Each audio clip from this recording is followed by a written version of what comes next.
ಶಾಸಕರು ಸಹ ಇವತ್ತು 3 ಹಸುಗಳು ಗಿಫ್ಟ್ ಕೊಟ್ಟಿದ್ದಾರೆ ಆ ಕುಟುಂಬಕ್ಕೆ. ಅವನ ಏನು ಅವನಾದ್ರ ಮನುಷ್ಯನ ಅವನೇನು ಆಟದ ಸಾಮಾನು ಅಂದ್ಕೊಂಡ್ಬಿಟ್ಟಿದ್ದಾನ. ಭಾವನೆಗಳು ಬಗ್ಗೆ ಅವನಿಗೆ ಒಂದು ಕಿಂಚಿತ್ ಕೂಡ ಅಲ್ಲ. ಒಂದು ಕೈಯಿಂದ ಕೊಡೋದು, ಇನ್ನೊಂದು ಕೈಯಿಂದ ಕತ್ತರಿಸ್ಬಿಟ್ಟು ತಿನ್ಬಿಡೋದು ಅಲ್ಲಿಗೆ.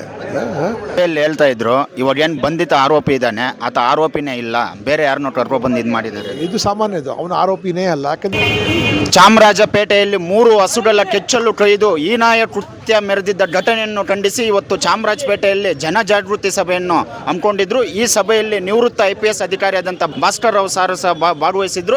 ಅವ್ರನ್ನ ಮಾತಾಡ್ಸೋಣ. ಸರ್, ಏನು ಒಂದು ಹೀನಾಯ ಕೃತ್ಯದ ಘಟನೆಯನ್ನು ಖಂಡಿಸಿ ಇವತ್ತು ಚಾಮರಾಜಪೇಟೆಯಲ್ಲಿ ಜನಜಾಗೃತಿ ಸಭೆ. ನನಗೆ ದುಃಖ ಏನಾಗತ್ತೆ ಅಂದರೆ, ಇಂಥ ಒಂದು ಹೀನಾಯವಾದ ಕೃತ್ಯ ನಡೆದರೂ ಸಹ ಜನರಿಗೆ ರಕ್ತ ಕುದಿಯೋಲ್ಲ, ಜನರಿಗೆ ಕೋಪನೇ ಬರಲ್ಲ. ನಮ್ಮ ಭಾಗದ ತನಕ ಸಮಸ್ಯೆ ಬಂದಿಲ್ಲ ಅಂತ ಹೇಳ್ತಾರೆ. ಇದು ಯಾತಕ್ಕೋಸ್ಕರ ಕಾಯ್ತಾ ಇದ್ದಾರೆ ಜನ ಅಂತ. ನಾನಿಲ್ಲಿ ಗಲಾಟೆ ಆಗಬೇಕು, ರಕ್ತಪಾತ ಆಗಬೇಕು ಅಂತ ನಾನೇನು ಹೇಳ್ತಾ ಇಲ್ಲ. ಇನ್ನೇನೇನು ಆಗಬೇಕು, ಜನರಿಗೆ ಕೋಪ ತಾಪ ಬರಬೇಕು ಅಂತ. ಈಶ್ವರನ ಪ್ರಿಯವಾದ ವಾಹನ ನಂದಿ, ಕಾಮಧೇನು ನಮ್ಮ ಅಲ್ಲೇ ಗೋವು, ಪುಣ್ಯಕೋಟಿಯನ್ನು ನಾವು ಆರಾಧಿಸ್ತೀವಿ. ಇಂಥ ಒಂದು ದೇವತೆಗಳ ಮಧ್ಯದಲ್ಲಿ ಇದ್ದು ಬೆಳೆದು, ಮತ್ತು ಸ್ವಾಮೀಜಿ ಹೇಳ್ದಂಗೆ ನಾವು ಹುಟ್ಟಿದ ನಂತರ ಒಂದು ವರ್ಷ ತನಕ ತಾಯಿ ಹಾಲು ಕೊಡ್ತೀವಿ, ಜೀವನ ಪರ್ಯಂತ ಗೋವು ಹಾಲು ಕೊಡ್ತೀವಿ.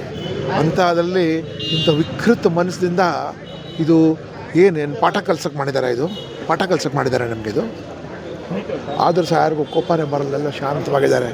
ನೋಡಿದ್ರೆ ನನಗೆ ನಿಜವಾಗ್ಲೂ ದುಃಖ ಆಗುತ್ತೆ. ಸರ್, ನೀವು ಸಭೆ ಹಸು ಮೇಲೆ ಆಕ್ರಮಣ ಮಾಡಬೇಕು, ಬೆಳಗ್ಗೆ 3 ಗಂಟೆಗೆ ಮಾಡಬೇಕು ಅಂದರೆ ಅವನು ಯಾವುದೇ ಒಂದು ಕ್ರೈಮ್ ಇದ್ರೂ ಅದಕ್ಕೆ 2 ಭಾಗ ಇರುತ್ತೆ. ಅದಕ್ಕೆ ಮೆನ್ಸ್ ರಿಯಾ ಮತ್ತು ಆ್ಯಕ್ಟಸ್ ರಿಯಸ್ ಅಂತಾರೆ. ಒಂದು ಅಪರಾಧ ಮಾಡಬೇಕಂದ್ರೆ ಅದಕ್ಕೆ ಒಂದು ಉದ್ದೇಶ ಇರಬೇಕಲ್ಲ. ಏನು ಉದ್ದೇಶ ಆಯಿತು ಅಪರಾಧ ಹಿಂದೆ? ಮತ್ತು ಅವ್ನು ಬರೀ ಹಾಕಿರೋದು ಸೆಕ್ಷನ್ ಕೂಡ ಹಾಕಿದಾರಲ್ಲ, ಅನಿಮಲ್ ಕ್ರೂಯಲಿಟಿ ಆ್ಯಕ್ಟ್ ಅಂತ ಅಷ್ಟೇ ಹಾಕಿದ್ದಾರೆ. ಬರೀ ಅನಿಮಲ್ ಕ್ರೂಯಲಿಟಿ ಒಂದೇ ಇರುತ್ತೆ ಅದಕ್ಕೆ. ಈ ಒಂದು ರೀತಿಯ ಸಮಾಜದಲ್ಲಿ ಒಂದು ಗೊಂದಲ ಆಗಬೇಕು, ಗಲಾಟೆ ಆಗಬೇಕು ಅನ್ನೋ ದೃಷ್ಟಿಯಿಂದನೇ ಮಾಡಿರ್ತದಕ್ಕೆ. ವಿಶೇಷವಾಗಿ ಆಗಿರೋದು ಅವನು ಕರುಣ ಎಂಬವನು ಅಲ್ಲಿಂದ ಭಯ ಪಡ್ಕೊಂಡು ಖಾಲಿ ಮಾಡಬೇಕು, ಮದ್ರಸ ಅಲ್ಲಿ ನಡಿಬೇಕು, ಆಸ್ಪತ್ರೆ ಮುಚ್ಚಬೇಕು. ಇದು ಆ್ಯಕ್ಚುಯಲ್ ಸಂಕೇತ ಅಲ್ಲಿ ನಡೆದಿರೋಂಥದ್ದಲ್ಲಿ. ಏನು ಆಟದ ಸಾಮಾನು ಕೊಡೋಕ್ಕೆ ಇರ್ತದಲ್ಲಿಗೆ. 25 ವರ್ಷದಿಂದ ಶಾಸಕನಾಗಿದ್ದಾನಲ್ಲಿ ಆ ಭಾಗದಲ್ಲಿ, ಬೆಂಗಳೂರು ನಗರದ ಹೃದಯ ಭಾಗದಲ್ಲಿ ಏನಾದರೂ ಅಭಿವೃದ್ಧಿ ಆಗಿದೆಯಾ? ಹೋಗಲಿ ಬಿಡಿ, ಹಿಂದೂಗಳು ಮಾಡೋದು ಬೇಡ. ಮುಸಲ್ಮಾನ್ ಯುವಕರಿಗೋಸ್ಕರ ಏನಾದರೂ ಮಾಡಿದಾನಾ? ಎಲ್ಲ ಡ್ರಗ್ ಅಡಿಕ್ಟ್ಗಳಾಗಿದೆ, ಎಲ್ಲ ವೀಲಿ ಹೊಡೆಯೋರು, ಊರು ತುಂಬ ಕಳ್ಳತನ ಮಾಡೋರು, ಎಲ್ಲ ಕಳ್ಳ ವಸ್ತುಗಳಲ್ಲಿ ಅಲ್ಲೇ ಸಿಗೋವಂಥದ್ದು, ಎಲ್ಲ ರೌಡಿ ಶೀಟಲ್ಲಿ ಸೇರೋರು ಅವ್ರ ಜನಾಂಗದವರೇ ಅಲ್ಲಿ ಇರೋವಂಥದ್ದು. ಏನಾದರೂ ಮಾಡಿದಾನ? ಅವ್ರ ಜನಾಂಗದವ್ರಿಗೆ ಮನೆ ಇಲ್ಲ ಅಲ್ಲಿ ಮುಸಲ್ಮಾನರಿಗೆ.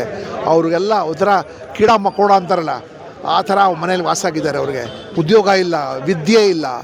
ಅವನು ಮಾತ್ರ ಯಶೋ ಆರಾಮಿ ದೊಡ್ಡ ಅರಮನೆ ಕಟ್ಕೊಂಡು ಒಂದು 4 ಬಸ್ಗಳಿಗೆ ಒಂದೇ ನಂಬರ್ ಹಾಕ್ಕೊಂಡು ಓಡಾಡಿಕೊಂಡು ಸಂಪಾದನೆ ಮಾಡ್ಕೊಂಡು ಸಿಕ್ಕಿದರೆ ನಾಟಕ ಮಾಡೋಕ್ಕೆ ಪರ ದುಡ್ಡು ಕೊಟ್ಬಿಡೋದು. ಇದೇನು ನಾಯಕತ್ವನ ಇದು? ಇದನ್ನೆಲ್ಲ ತಡ್ಕೊಂಡು ಇದಕ್ಕೆ ಮುಂದುವರೆಸ್ತಾ ಇರೋದು ನಮ್ಮ ಮಾನ್ಯ ಮುಖ್ಯಮಂತ್ರಿಗಳು.